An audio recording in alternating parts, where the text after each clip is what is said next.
বাচ্চাদের এই গিফটসগুলো সাজাতে বসেছি, কারণ এরপরে আমি আর সময় পাবো না। কালকেও ব্যস্ত থাকবো, সারাদিন ঘর টর গুছানোর ব্যাপার থাকবে, তো এরপরে এগুলো করার আর সময় পাবো না। তো সেই জন্য আমি ভাবলাম যে আজকে করে এটা রেডি করে রাখি, কালকে অনেক কাজ আছে, অনেক অনেক। তো চলো এগুলো আমি গুছিয়ে নিই, দেন আবার কথা বলছি।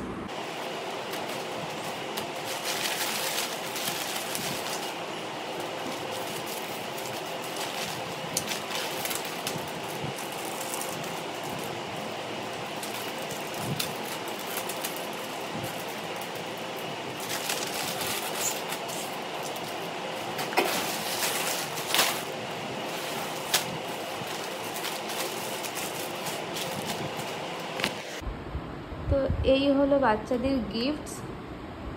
তো এখানে আমি রেখেছি লেস, একটু ললিপপ, এরকম জেমস রেখেছি, কালার রেখেছি, আর রেখেছি হলো ব্যাচ, আর এখানে স্টিকার। ছেলেদের আর মেয়েদের আলাদা আলাদা স্টিকার আছে। তো এই আপাতত গিফটস, আর এখানে যে গিফট ব্যাগ। তো চলো এগুলো আমি সব আগে র্যাপ করে নিই, এই র্যাপ যেন গুছিয়ে ব্যাগে ভরে নিই।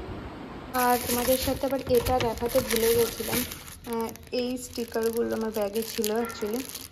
এই স্টিকারগুলো আর হলো আর দিয়েছে এই একটা ললিপপ মতন। তো এই হচ্ছে আমার রিটার্ন গিফটসের ব্যাগ। তো চলো তোমরা দেখতে থাকো ভিডিও।